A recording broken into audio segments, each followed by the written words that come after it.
Everyone, welcome back to my YouTube channel science by Deeba. So मैं इस video में mitochondria के स्ट्रक्चर एंड फंक्शन को डिस्कस करेंगे। ठीक है, so without wasting a time let's start. So first one is, सबसे पहले हम लोग जान लेते हैं माइटोकॉन्ड्रिया को powerhouse of the cell भी बोलते हैं। क्या बोलते हैं? Powerhouse of the cell. ठीक है, जो माइटोकॉन्ड्रिया होता है ये रिमार्केबल स्ट्रक्चर होता है, ये पाया जाता है मोस्टली लिविंग ऑर्गेनिज्म में। मतलब माइटोकॉन्ड्रिया होता है ये रिमार्केबल स्ट्रक्चर्स होता है और found in the cells of most living organism. जितने भी लिविंग ऑर्गेनिज्म के सेल होते हैं उसमें माइटोकॉन्ड्रिया पाया जाता है। ठीक है, they are often referred to as a power house, ठीक है, of the cell, because they play a crucial role in producing energy. क्योंकि ये बहुत ज़्यादा इंपॉर्टेंट रोल प्ले करता है एनर्जी प्रोड्यूस करने में सेल के अंदर, ताकि जो है डिफरेंट डिफरेंट उनके फंक्शन हो सके। ठीक है, सो नेक्स्ट स्लाइड में हम लोग देखेंगे स्ट्रक्चर के बारे में। देखिए ये स्ट्रक्चर बना हुआ है, इसमें आप ये देखो, मैं पेन चेंज कर लेती हूँ। आप इस तरीके से देखो, ये मैं स्ट्रक्चर में इस तरीके से ये दिखा रही हूँ। जो ये उठा उठा स्ट्रक्चर है इसको हम लोग क्या कहते हैं? देखिए ये जैसे ये हो गया, ये हो गया, ये हो गया, ये सब क्या कहलाएगा? That is called cristae. क्या कहलाता है? क्रिस्टी। ठीक है, और ये देखो ये इसकी जो है आउटर लेयर होती है, यानी ये आउटर मेम्ब्रेन होती है। और इसके ये देखो ये अंदर वाली है, इसको कहते हैं इनर मेम्ब्रेन। इसके अंदर ये देखो इस तरीके से ये डीएनए है, और ये वाला पोर्शन देखो आपको अंदर दिख रहा है, दैट इज मैट्रिक्स। मैट्रिक्स मतलब अंदर तरल पदार्थ है, और ये इसके अंदर जो खाली जगह है ये सब इसको कहते हैं इनर इंटरमेम्ब्रेन स्पेस। ठीक है, और ये राइबोसोम देखो इस तरीके से, ये राइबोसोम है, ये राइबोसोम है, ये राइबोसोम है, इसको हम लोग राइबोसोम कहते हैं। ये हो गए इसके स्ट्रक्चर की बात। थोड़ा सा पढ़ लेते हैं। जो माइटोकॉन्ड्रिया होता है have distinct structure, they are double membrane. जैसे मैंने बताया देखो, आउटर मेम्ब्रेन, इनर मेम्ब्रेन, तो ये डबल मेम्ब्रेन ऑर्गेनल होता है जिसमें which mean they have 2 layers of membrane. जिसका मतलब क्या होता है? इसमें 2 लेयर ऑफ मेम्ब्रेन की होती है, मेम्ब्रेन की 2 लेयर्स पाई जाती है। ठीक है, जो आउटर मेम्ब्रेन होती है वो सराउंडेड द ऑर्गेनल्स, वो क्या करती है? देखो ये पूरे ऑर्गेनल्स को इससे सराउंड किया हुआ है। किसने? ये आउटर जो मेम्ब्रेन है। ठीक है, और जबकि जो अंदर वाली ये मेम्ब्रेन है, इनर मेम्ब्रेन, ये जो क्या है, ये देखो हाईली फोल्डेड है, फोल्ड फॉर्म में ऐसे से हो रही है, तो ये हाईली फोल्डेड स्ट्रक्चर होती है जिसको हम लोग क्रिस्टी कहते हैं। अब ये आप जान लो इसको, ये इतना फोल्ड क्यों होता है? ताकि फोल्ड होने का रीज़न क्या होता है? इसका सरफेस एरिया बहुत ज़्यादा हो सके। और सरफेस एरिया होने से, मतलब बड़ा होने से क्या फ़ायदा होगा?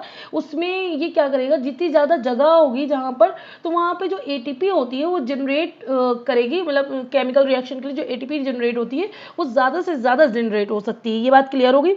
These fold increase surface area providing more space for reaction that occur inside. ठीक है, ये बात क्लियर है? सो नेक्स्ट स्लाइड में देखते हैं इसके फंक्शन को। इसका प्राइमरी फंक्शन क्या होता है? प्रोड्यूस करना एनर्जी को। सबसे पहला काम इसका एनर्जी को प्रोड्यूस करना होता है through process called cellular respiration. किस प्रोसेस के थ्रू?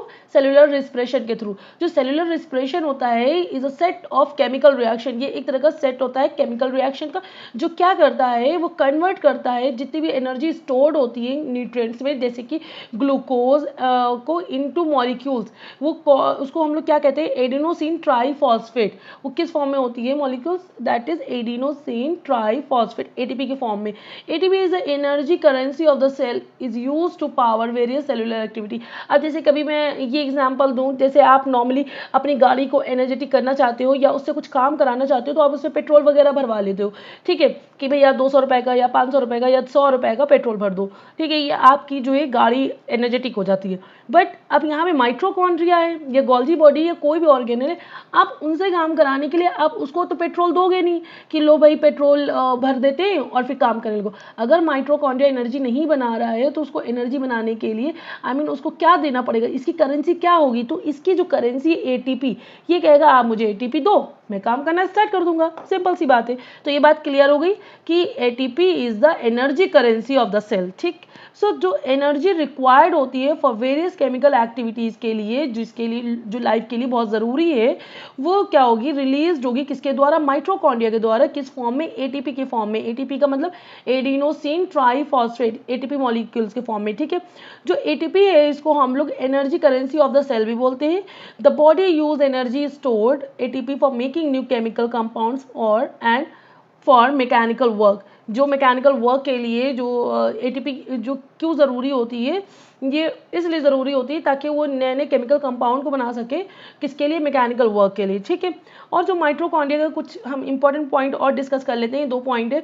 जो माइटोकॉन्ड्रिया होता है ये स्ट्रेंज ऑर्गेनल होता है, स्ट्रेंज मतलब एकदम अतरंगी टाइप का ऑर्गेनल होता है, क्योंकि इसमें क्या होगा, इसके पास अपना खुद का डीएनए भी होता है और अपना खुद का आरएनए भी, राइबोसोम भी होता है, ठीक है। और जब कभी भी इसको प्रोटीन की ज़रूरत होती है तो ये इधर उधर डिपेंड नहीं करता कि तुम मुझे प्रोटीन दो, तुम मुझे प्रोटीन दो। ये क्या करेगा, ये छोटी मोटी प्रोटीन खुद भी बना सकता है। So mitochondria are able to make some of their own proteins. I hope so आपको जो है माइटोकॉन्ड्रिया अच्छे से समझ में आ गया होगा। सो अगर आप मेरे चैनल पे नए हैं, so please subscribe, like and share करना मत भूलिएगा।